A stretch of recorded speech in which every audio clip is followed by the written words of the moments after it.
I denne her aflevering vil jeg snakke om potens og logaritme. Jeg vil starte ud med de 5 potensregler. Vi starter med potens nummer 1. Den lyder på a opløftet i p gange a opløftet i q. Skulle gerne give a opløftet p plus q. Det er med, at de to a'er kan gå sammen til 1, og så opløftes i p plus q.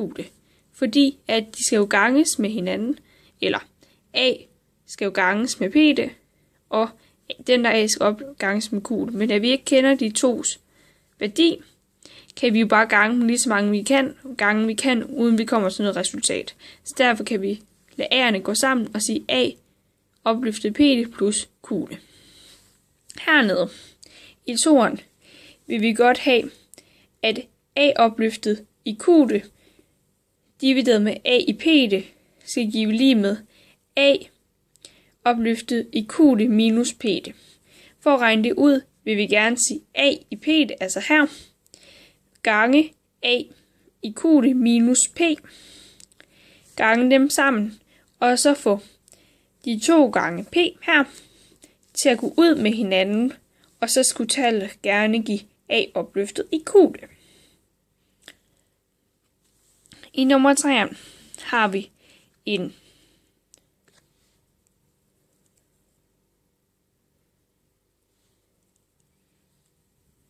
her i 3'eren har vi en parentes. A er opløftet i q, og p vil gerne ganges med uden for parentesen. Målet er at få opløftet parentesen, så vi kan sige a opløftet i q gange p. For at gøre det, kan vi så sige, at p kan ganges med tal lige så mange gange, men da vi ikke kender værdien, kan vi få tallene til at gå sammen. Så vi kan sige, alle de her tal ufattelig mange gange, men der vil ikke komme nogen løsning. Så derfor kan vi ophæve parentesen ved at sige, at a opløftet p gange q'ne. Lidt det samme skal vi heroppe, bare med 2 forskellige tal i en parentes, der gerne vil ganges med p. A og b er jo 2 forskellige decimaler, altså lidt ligesom hvis man tog x og y. Så de vil gerne blive til a opløftet p gange b opløftet p, fordi tallene kan ikke lægge sammen.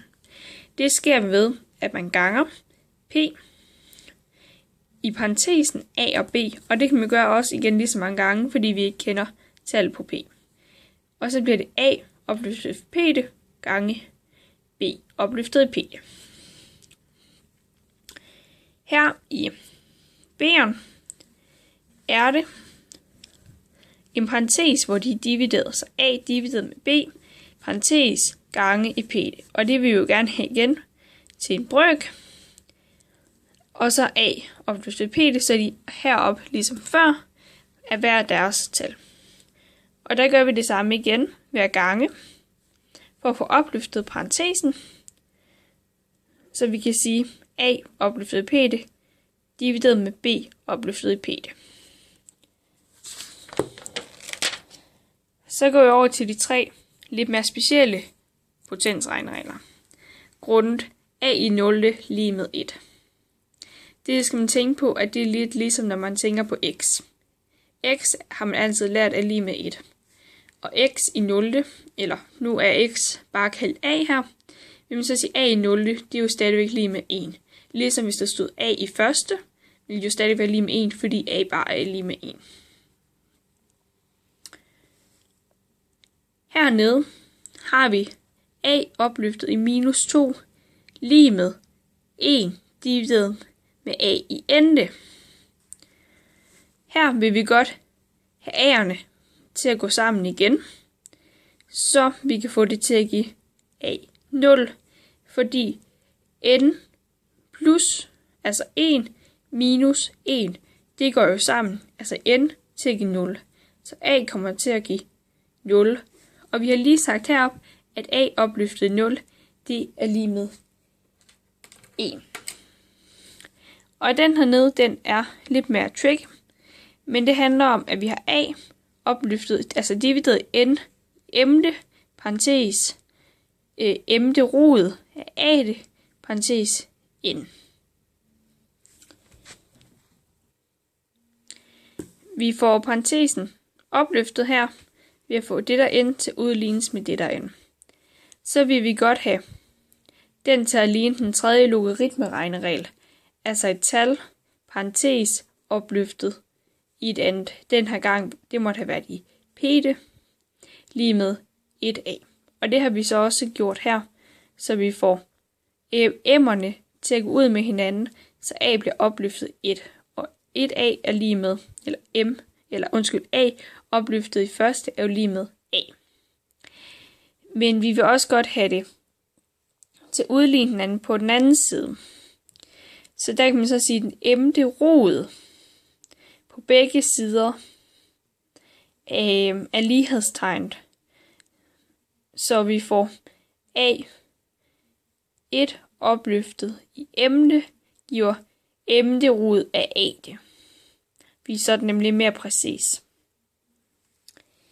Går vi over til de mere simple logaritmeregneregler, hvor vi har noget, der hedder den første log, eller logaritme, parentes a og b. Da a og b er ligesom x og y, kan de ikke gå sammen. Så derfor vil vi gerne have dem skilt ad, og det gør vi ved at skille dem ad, ved at sige log a plus log b. Næste regel, der dividerer vi dem. Når man dividerer, skal man minus med hinanden. Så det hedder log a minus log b. Her i logaritme bruger man ofte 10-tals logaritmeregnereglen. Det kommer jeg videre til senere.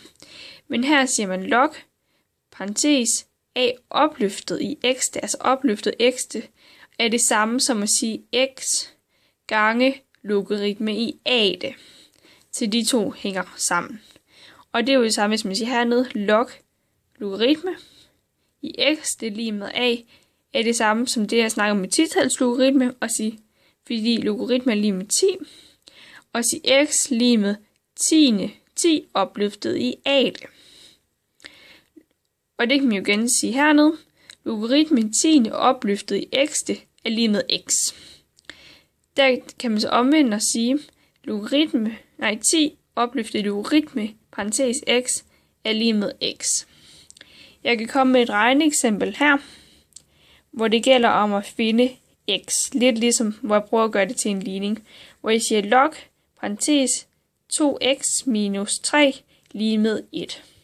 Jeg ophæver parentesen ved at sige 2x minus 3 lige med 10. Og det er det 10 opløftet i første.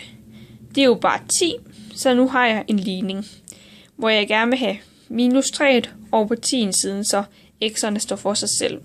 Så det bliver 2x lige med 13. Og nu vil jeg gerne vide, hvad 1x er. Så siger jeg 13 divideret med 2 lige med 6,5. Så jeg regner mig frem til, at x er lige med 6,5.